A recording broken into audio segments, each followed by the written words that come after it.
Seguimos adelante en Telebuen Día, recibiendo con el gran gusto de siempre al señor senador de Vamos Uruguay, Partido Colorado, Pedro Bordaberry. ¿Qué tal, Pedro? ¿Cómo le va? Bien, Daniel, ¿cómo anda usted? Bien, bien, bien. Cerrando, bueno, es el tiempo de los balances. ¿Es de aquellos que, digamos, a esta época del año le asigna esa importancia de balancear? Sí, yo creo que es una época en que uno mira para atrás para ver qué es lo que pasó en el año, pero también mira para adelante, para mirar las metas para el año que se inicia. Y lo bueno que tiene que cuando uno mira para atrás y mira para adelante, mira alrededor y ve a la gente con la que compartió el año y lo valora mucho. Así que creo que es una época de eso, de las dos cosas. En las columnas de la administración están los saldos positivos y aquellos negativos. Sí. Bueno, ¿cuáles se instala en una y otra columna? Mire, yo creo que desde el punto de vista del partido y del trabajo de la política hubieron 4 o 5 hechos muy importantes. Haber terminado la campaña de las firmas, primera vez que el Partido Colorado hacía una campaña de las firmas, las terminamos, las entregamos, las contó la Corte Electoral. Fue una tarea cumplida que creo que es positiva. ¿Esperaba ese número de 370.000 firmas? No, la verdad que cuando empezamos era una cosa nueva para el partido y en tan poco tiempo la verdad que fue muy bueno. El Congreso Ideológico del Partido Colorado, que fue un año de mucho trabajo, donde discutimos la actualización de nuestra ideología, se hizo muy bien y se terminó ya por junio, fue algo creo que es bueno también. Una gran presencia de la mujer, hicimos el primer Congreso de la Mujer en Salto, participaron más de 1000 mujeres, una gran presencia de la mujer en el partido, eso también es positivo. Y la elección juvenil del Partido Colorado, con más de 50.000 jóvenes votando, creo que fueron hechos que en el trabajo partidario fueron muy, pero muy positivos. Bien. ¿Y en la otra columna, Pedro? Y en la otra columna quizás está el no haber podido concretar muchas cosas, quizás por incapacidad nuestra o falta de posibilidad de tender puentes hacia el oficialismo, ¿no? Principalmente mejoras en la educación, que creo que es un gran problema que tiene todo el país, ya no solamente el gobierno, todos, como sistema político, como sociedad. Hoy hay unos datos en la prensa sobre la repetición, el aumento de repetición que nos tiene que hacer llamar la atención mucho a todos. En eso quizás ahí hay un debe muy grande en materia educativa. Y en materia de seguridad quizás la inseguridad hay algunos debes también en haber podido generar más puntos de encuentro para tratar de mejorar. Eso está siempre en el debe. No podemos caer en el facilismo de decir esto es culpa del otro, ¿no? ¿Va a trabajar en ese sentido en 2013 para tender algún puente? Sí, siempre lo hacemos. Yo creo que quizás a veces se destacan más las discrepancias que las coincidencias, lo que es lógico porque llama más la atención. Si estamos todos de acuerdo, no es una gran noticia. Ojo, no es una queja, pero también hay cosas positivas en esa relación, ¿no? Fíjese que logramos renovar 2 integrantes de la Suprema Corte de Justicia por consenso entre todos los partidos, 2 integrantes del Tribunal de lo Contencioso Administrativo por consenso entre todos los partidos. Se necesita mayoría especial, ¿no? Logramos designar un nuevo fiscal de corte por consenso, que no es poca cosa, creo, porque son cosas que hacen a la institucionalidad del país, así que creo que es importante. Bien, vuelvo un par de minutos atrás para hablar de las elecciones juveniles. Marcó su tono enérgico para evaluar qué había sucedido con esa eventual compra de votos en el departamento de San José.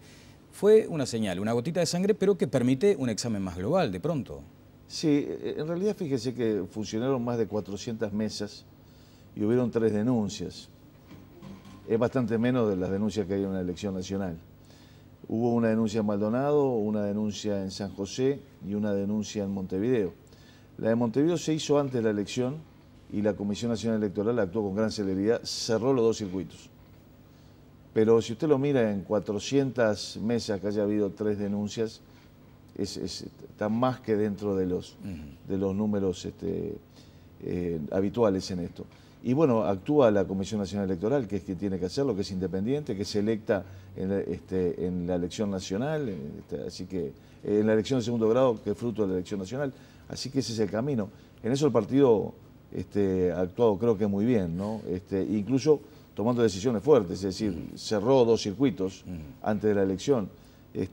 Pero eso no empaña 50.000 jóvenes. Fíjese que en 400 y pico de circuitos, 3 con denuncias. Bueno, estaba mencionando su actitud de seguir contribuyendo, en tender puentes durante 2013 para temas de alta sensibilidad, como son la seguridad y la educación.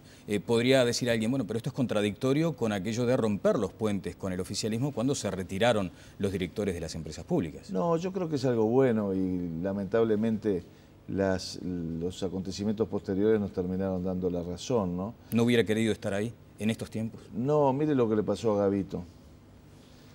A mí me da la sensación que cuando se llegó a aquellos acuerdos, por más que nunca se expresó, el gobierno creyó que estando en organismos de control o en lugares de control, era como que no íbamos a criticar, como que eso garantizaba una no crítica, y yo no creo que eso haya estado arriba de la mesa. Fíjese que el doctor Gavito, que es del Partido Nacional, cumpliendo su trabajo, informó al directorio del Partido Nacional con su opinión sobre hechos que les parecía que estaban mal. Resulta que se enteró la prensa de que se lo había informado Gavito al Partido Nacional, no por Gavito, aparentemente por alguien del Partido Nacional, y lo destituyeron. Me parece que no es el camino. Yo creo que es mejor en estos casos, cuando uno está con el trabajo de Contralor, hacerlo desde el Parlamento, claramente. ¿Quiere que le diga? Yo creo que es así. Es como más claro y más nítido. Porque si no empieza, bueno, que no critican porque están en los cargos, o si critican que están en los cargos, agarran información para hacer política. Entonces en esto es muy claro, nosotros recurrimos a las vías constitucionales y legales de los pedidos de informe, incluso de la ley de acceso a la información pública, y a partir de ahí hacemos nuestra tarea, ¿no? Bueno, usted no comparte en esta circunstancia aquello de que el que se va sin que lo eche, vuelve sin que lo llame. No, son circunstancias y circunstancias. Yo creo que quizás, como era bastante inédito en los últimos 10 años esto, quizás lo que hay que dejar bien claro son algunas cosas, ¿no? Que la participación es para tener información y hacer nuestro trabajo de Contralor en serio, y eso implica también criticar, no amputarnos la posibilidad de criticar, más allá de algunas otras actitudes que pasaron por el tema de las cosas que dijo el presidente de los ciudadanos que estaban en esos cargos, ¿no? Senador, sí, nos podemos tener más adelante en esa situación del vínculo con el presidente de la República. Cuando ustedes toman esa determinación, hay quienes también dicen, respondiendo a lo que usted decía de Gavito, bueno, una cosa es informarle al partido, como seguramente pasaba con los directores colorados. El licenciado Anastasián nos informaba a nosotros. Bueno, otra es publicitarlo en los medios. ¿No debilitaba la postura uruguaya en aquel momento? A ver, yo creo que el doctor Gavito informó a su partido. Hasta ahí lo que corresponde, digamos. Ahora, si después se filtra o un colega suyo obtiene la información, ¿usted sanciona a Gavito? No parece lógico, ¿no? Gavito puede asegurar que cuando le informa a un partido, un directorio, no sé cuánta gente tiene, pero el nuestro tiene 17, que nadie lo va a comentar a la prensa, eso no se puede pedir, pero no se puede sancionar a Gavito. Pero además de eso, yo creo que hay que medir a todos con la misma vara. Comparemos lo que hizo Gavito con lo que hizo el embajador itinerante de Baráibar. El embajador itinerante de Baráibar confirmó que había habido un intento de coima en la CARP, públicamente. Gavito es un informe técnico sobre su posición en las negociaciones. Baráibar sigue en el cargo, a Gavito lo sacaron.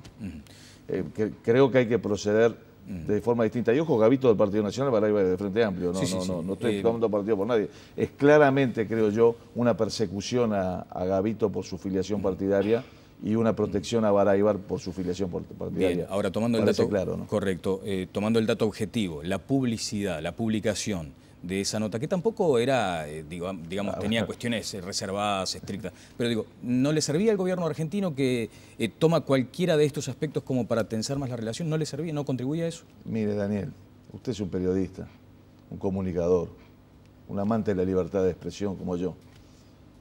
¿A usted le parece que podemos sancionar a alguien porque un informe que hizo privadamente a un directorio, un periodista, tomó conocimiento y lo hizo público? ¿Le parece que podemos llegar a ese tipo de persecuciones? No me parece. Pero más aún, cuando alguien hace un informe reservado a su directorio, y se filtra a partir del directorio, se le sanciona y se le saca. Y cuando alguien sale públicamente a hacer declaraciones a la prensa confirmando cosas que son más perjudiciales todavía, porque todo el lío que se armó fue por el intento de soborno, no le hace nada. Claro. Bueno, parece ser que se mide con distinta vara. El caso del embajador itinerante Baráibar fue muchísimo más grave y sigue en su cargo, aún hoy. Que no se confunda, desde ya que el periodista hizo lo que correspondía hacer. Lo que sí uno se pregunta es quién transmitió esa información a la prensa, no estaba cometiendo también un acto de debilitar a una postura nacional, como usted tanto defiende, por otra parte. No creo en esas persecuciones. Yo creo que todo debe ser público. No creo en que si un periodista hace su trabajo y se entera de algún informe de algún otro, tenemos que sancionar al que hizo el informe. Me parece que sería entrar a una casa de brujas, que un macartismo que no coincido con él. Más allá de aquello del bien superior de la nación, digamos. Pero, a ver, bien superior de la nación significa, sobre todo, defender los intereses del Uruguay. Fíjese cuál es la posición del gobierno. Resulta que porque un delegado de la oposición le hizo un informe a su partido, se enoja Argentina, y entonces como se enoja Argentina por eso, resulta que lo vamos a sacar. Parecería ser, quizás, yo no hablo de genuflexión, como habló algún colega del Senado, pero parecería ser una hipersensibilidad respecto a lo que Argentina puede hacer o decir que no es la correcta en la defensa de los intereses del Uruguay. Creo que hay que pensar más en nuestra defensa de los uruguayos, de nuestros intereses, y no en tanto si la señora Cristina se va a enojar porque alguien hace un informe que a ella no le va a gustar en el Uruguay, ¿no? Bien, usted quiere ser presidente. Sí, claro. Y va a manejar mucha información reservada. Sí, como esta que la manejé y usted no se enteró porque a mí también me hizo informe el licenciado Anastasia. Anastasia, así que aprovecho a saludarlo por el saludo que... Bueno, pero digo... Pero podía haber pasado. Claro, le consta eso. Podía haber pasado, pero pasa en todos los gobiernos que hay filtraciones. Le pasa al gobierno de Estados Unidos. Y usted ahí no va a apelar a ese discurso de decir, pero preservemos el interés superior de la nación. ¿Qué fueron los Wikileaks?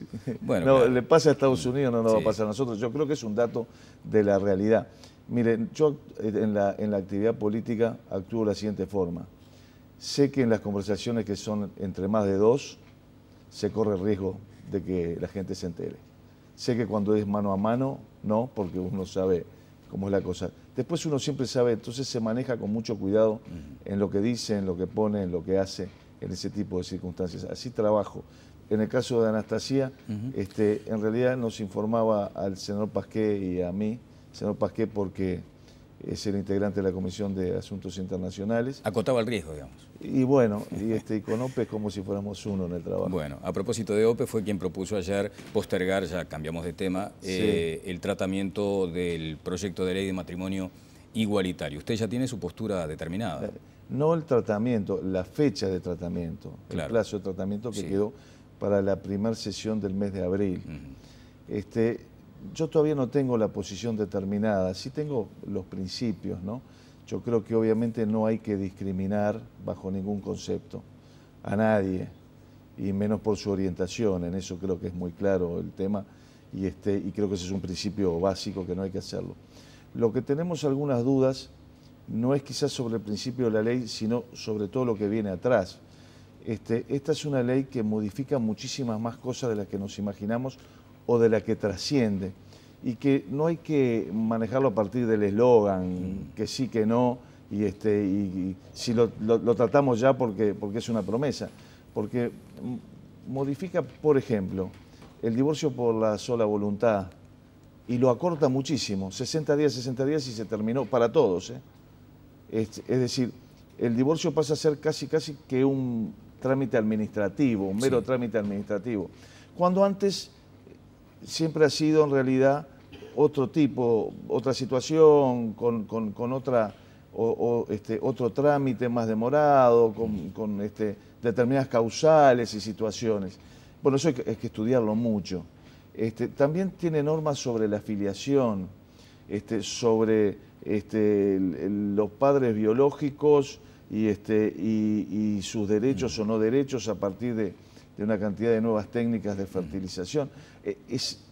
Hay muchísimo, pero sobre la pensión del cónyuge, la pensión congrua del cónyuge también tiene cambios. Entonces, sí estamos de acuerdo en que no tiene que haber discriminación, sí tenemos que estudiar muy profundamente modificaciones al Código Civil, que tiene más de 150 años de vigencia. Así que modificaciones habrá, digamos, o por lo menos el Partido Colorado va a promover que se desglose, que se abra el proyecto. Bueno, obviamente que nosotros vamos a estudiar todos los artículos como es nuestro deber, obviamente que tenemos que hacerlo. La Constitución estableció en su artículo 134 que en el Uruguay los proyectos de ley se tienen que analizar por 2 cámaras, no por una sola. Tenemos un sistema bicameral. Sí, sí. Y yo creo que es bueno y sensato, porque mire que a veces algo que hacemos nosotros nos lo perdemos y lo ve la Cámara de Diputados, y a veces cosas que hace la Cámara de Diputados y no la ven, la vemos nosotros y sacamos una mejor ley. Porque una ley tiene vocación de permanencia en el tiempo. Obviamente, no es una cosa para una semana, un mes o un año, es algo que va a regir derechos, obligaciones, responsabilidades de mucha gente, y obviamente tiene que ser analizada en forma. No puede ser que el viernes llegó el proyecto viernes antes del fin de semana largo, llegó el proyecto al Senado y lo íbamos a tratar ayer miércoles sin posibilidad de estudio profundo, ¿no? De cualquier forma, quienes defienden el proyecto dicen que hubo 2 años de debate donde se consultó a todas las personas involucradas en el tema. Tendrían que leer el artículo 134 de la Constitución. El artículo 134 de la Constitución impone la obligación de discusión en ambas cámaras. Podemos estar de acuerdo, podemos no estar de acuerdo con la Constitución, pero si lo dice la Constitución, tenemos que seguirla. Yo he visto cosas como diciendo, bueno, esto no importa, es una promesa y se hace. No.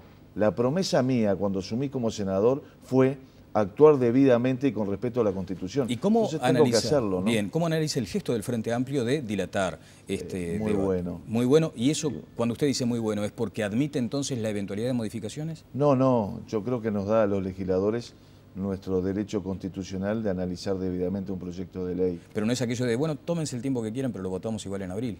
Bueno, obviamente que el Frente Amplio lo quiere votar, de eso no hay ninguna duda, pero a veces nos pasan algunos proyectos que nosotros los estudiamos, hacemos sugerencias, decimos, mira, che, esto tiene este problema, che, esto tiene este problema. O sea, tienen confianza en la modificación.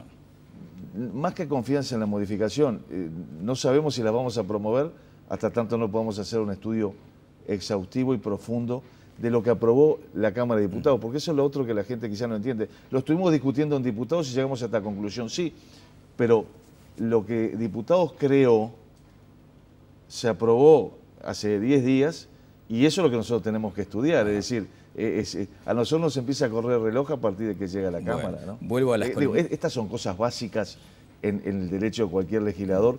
Ayer yo lo decía, cuando a usted la Constitución le impone el deber de discutir los temas, discutir significa el derecho a informarse, a estudiarlo y a analizarlo. ¿Cuánto tiempo no lo dice sabiamente la Constitución? Porque no es lo mismo estudiar un proyecto con todos estos cambios al sistema del Código Civil, que son muy profundos, a estudiar una extensión del seguro de paro para los trabajadores de Pailana, como aprobamos ayer, ¿no? Bueno, Amado decía, qué buena noticia, se vota mañana, ¿no? Por ayer. Y usted dijo, no, buena noticia no, Fernando, vamos a analizarlo. Y después, bueno, llegaron a un acuerdo, digamos. Fernando Amado, su diputado. Ya teníamos un acuerdo. Yo creo que estábamos hablando de lo mismo. Fernando, como está a favor, decía que bueno que se va a aprobar. Y yo le dije, no, Fernando, no es bueno que se apruebe sin pasar antes por la comisión y sin estudiarlo. Y Fernando después puso ahí en el mail, puso, tenés razón. Es bueno que lo podamos estudiar, que lo puedan estudiar, ¿no? Pero volvamos a las columnas del haber y del debe. No menciona como un hecho, hasta si se quiere, de sensibilidad, ¿no? De tristeza, esa confrontación fuerte con Proba. No, confrontación fuerte con Proba. ¿No la hubo? No, yo creo que hubo una diferencia de opinión sobre el rol de un director. Más que nada, lo que nosotros pensamos, ¿no? Es una diferencia hacia lo que fue la actuación de ANCAP en una cantidad de decisiones que tomó. Ahora, el aderezo fue picante, ¿eh? Sí, bueno, lo que pasa es también, yo siento el deber de respaldar al diputado Fischer Alcantero, no tanto individualizándolo en un director, y también el diputado Gustavo Cersósimo. Fíjense que los diputados de nuestro sector hicieron un pedido de informe a ANCAP. A los 3 meses lo reiteraron porque no le habían contestado. Y habían pasado 19 meses y no se había contestado. Un legislador hace un pedido de informes al ANCAP, otro legislador hace otro pedido de informes, pasan 19 meses y no se contesta. ¿Sabe qué hizo el diputado Cantero? Tuvo que ir a la justicia y la justicia falló a favor del diputado Cantero y obligó a ANCAP a dar la información. Creo, está bien, alguno puede sentirse ofendido, pero creo que cuando yo respaldo que un diputado haga un pedido de informes y exija que en un tiempo prudencial, yo no digo en 3 meses, pero en 4 meses, ANCAP le conteste y no que pasen 19 meses, puede haber alguna discrepancia, pero no es una discrepancia sobre el fondo. Además de eso, en el caso de ANCAP, la información fue muy preocupante, porque a partir de esa información nos enteramos, por ejemplo, lo de Pluna y esos créditos que le dio ANCAP a Pluna por 28 millones de dólares. Y fíjese que los funcionarios responsables de dar ese crédito por 28 millones de dólares que no estaban autorizados, lo van a arreglar con una suspensión, lo cual parece bastante grave. Ahora, de vuelta, porque hay un director colorado en ANCAP, yo no tengo que criticar. Pero esa discrepancia... Es decir, vamos a lo del principio, la presencia de un director me amputa a mí la posibilidad de decir, mire, hay un funcionario que le hizo perder a usted, a mí, a todos los uruguayos, 28 millones de dólares y le dan 60 días de suspensión. Y lo cambian de sección. Mire, a mí no me parece bien, son 28 millones de dólares, 25 escuelas. Claro. 25 escuelas que nos perdimos de construir y esa persona sigue estando en el mismo lugar. Bueno, allí hay una discrepancia con una forma de actuar entonces con propuesta ballista. Por eso le digo, pero, ¿no le queda en el debe esa situación? Sí, pero no me queda en el debe. En la medida en que haya un director de propuesta ballista en ANCAP y yo no estoy de acuerdo con ANCAP, no me voy a amputar la posibilidad de discrepar. De la misma forma que si hubiera un director de Vamos Uruguay en ANCAP y se procediera de esa forma, yo no me amputaría la posibilidad de criticarlo. Y esa es quizá la discrepancia con el gobierno, que piensa a veces que porque el doctor Gavito está en la CARP, no van a haber críticas a la actuación de la CARP. Bien. Yo creo que eso está mal. Está bien. Leía un informe casi que de últimos días de este año de Agustín Canzani y allí hacía una reflexión respecto a los movimientos en los partidos, ¿no? Y él decía, cuando se le exige o se le pide a Bordaberry otra pata más ballista, él de pronto está pensando en que la hegemonía debe ser por su ala un poco más apartada del vallismo. ¿Cómo analiza eso? No. Yo creo que esa cuestión de ballista o no ballista en el Partido Colorado está solucionada. Hicimos un congreso ideológico donde por unanimidad aprobamos los principios de justicia social de Valle de Ordóñez como nuestro norte. Y si usted lee la Carta Orgánica del Partido Colorado, dice en su artículo primero que es la colectividad política fundada, que somos la colectividad política fundada por Fructuoso Rivera, asentada en la gesta heroica de la defensa de Montevideo y en los principios de justicia social de Valle de Ordóñez. O sea que yo creo que hoy en el Partido Colorado no se puede ser colorado sin ser ballista, o sea que en realidad no existe ese enfrentamiento. Obviamente que hay algunos que se dicen más ballistas, otros menos ballistas, esas cosas. Yo no creo que alguien tenga el ballistómetro, le ponen, a ver cuánto mide usted de ballista. Yo creo que está está en el artículo primero de nuestra Carta Orgánica, es algo que no puede desconocerse en eso. Y lo hegemónico de Vamos Uruguay, por ejemplo, incidiendo sobre quienes dicen, bueno, pero la hegemonía de Vamos Uruguay lo que le marca es un techo y no crece más de ahí. ¿Es culpa nuestra? Nosotros hemos hecho todo lo posible, hemos sido lo más amplios posibles para dar la oportunidad para que mucha gente crezca. Hicimos la Secretaría General del Partido rotativa. Yo tuve la enorme fortuna, estoy muy agradecido que me haya votado el 72% de los colorados en la interna. Podría haberme quedado como secretario general del partido los 5 años y nadie me podría haber recriminado nada. Dijimos, no, hagámoslo rotativo siendo ballista, porque en definitiva ese era uno de los principios colegialistas del partido que todavía se mantiene en su conformación del Comité Ejecutivo Nacional. Hemos sido muy amplios en lo que refiere a los coordinadores de bancada en el Parlamento. No han sido de Vamos Uruguay todos. Hemos tratado, cuando asumió Dilma Rousseff, quien fue por el Partido Colorado a la Asunción fue Alberto Iglesias, que de Uruguay es posible. Hemos tratado de tener la apertura más grande. Ahora, se abre, después cada uno tiene que crecer, no me estarán pidiendo a mí que yo vaya para atrás, yo trato de ir siempre para adelante, y el que me quiera alcanzar, que se ponga a crecer y me pase. Bueno, de eso se trata, ¿no? Para ganar, no me pida que vaya al bombo también, ¿no? Bueno, eso para ganar y esa idea de que se estancó ahí, que casi que tiene un electorado de derecha exclusivamente, que no hay margen como para crecer por el lado del centro. Defíname derecha. Defíname usted qué es derecha. ¿Qué es derecha, Daniel? Bueno, o sea, yo tengo claro lo que puede llegar a ser interpretado como esa bipolaridad, la derecha y la izquierda, pero me refiero a la crítica que se hace porque se recuesta mucho con aquellas ideas que pueden ser asociadas con un concepto de derecha, histórico. Está bien, yo creo que históricamente derecha era una cercanía con Estados Unidos, ¿no? Siempre se decía, los que son amigos de los yanquis y todo eso, y contra lo otro que era aquel asunto de la Unión Soviética y Cuba y todas esas cosas, y derecha e izquierda. Bueno, yo la verdad que creo que hay alguien que va a competir conmigo, espero, en el 2014, que recibió al presidente Bush en Anchorena siendo presidente de la República, que le pidió ayuda en caso que Argentina nos atacara, ¿no? Y ¿es de derecha esa persona? ¿Usted qué dice? De derecha siempre eran los que le pagaban al Fondo Monetario y al Banco Mundial y recurrían a los organismos internacionales, los que promovían la presencia de capitales multinacionales en el país. O sea que desde su punto de vista aquella cosa de derechas e izquierdas está laudada, superada. Si vamos al fondo de la historia, ¿usted sabe dónde surgió el concepto de derecha e izquierda? Claro, en Inglaterra. En la Asamblea Francesa. Perdón. En la Asamblea Francesa, los que se sentaban a la derecha no querían limitar el poder del monarca. Los que se sentaban a la izquierda querían limitarlo.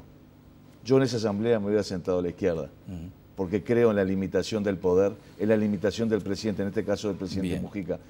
Creo en eso. Entonces, en definitiva, creo que más que etiquetas, tenemos que hablar de contenidos. Correcto, así que va a competir con Tabaré Vázquez, para eso hay que ganarle al Partido Nacional. Sí, claro, obviamente uno espera ganarle a todos, si no, no se presenta. ¿Y es más fácil lo primero que lo segundo? No, todo es difícil. No hay nada fácil en la vida política.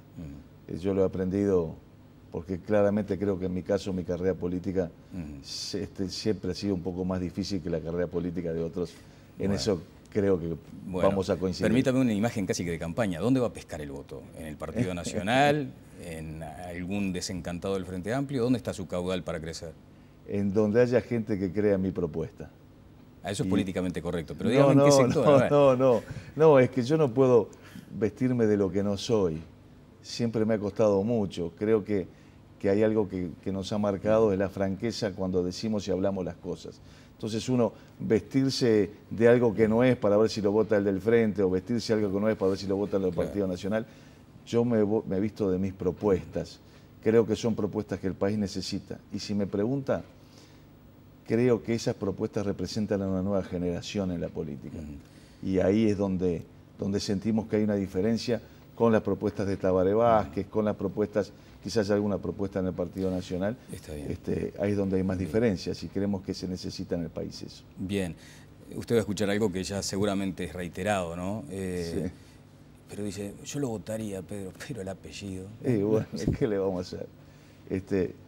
Por eso le digo que a veces no ha sido fácil, pero mi carrera en la política siempre fue en repecho y la he enfrentado con mucho entusiasmo y con muchas ganas. Y cuando hay repecho uno tiene que esforzarse más. Usted sabe que el himno de nuestro partido nos dice que siempre tratamos de alcanzar una cumbre y cuando la alcanzamos siempre hay otra cumbre más allá. Y eso ha sido la carrera política mía y esperemos que siga habiendo muchas cumbres para escalar. Bien, ha sido muy amable como siempre. Gracias a usted, si me permite, Daniel, lo felicito, porque creo que en este horario de la mañana usted ha generado este año, con estas entrevistas y las noticias, algo muy bueno desde el punto de vista del debate político, del aporte.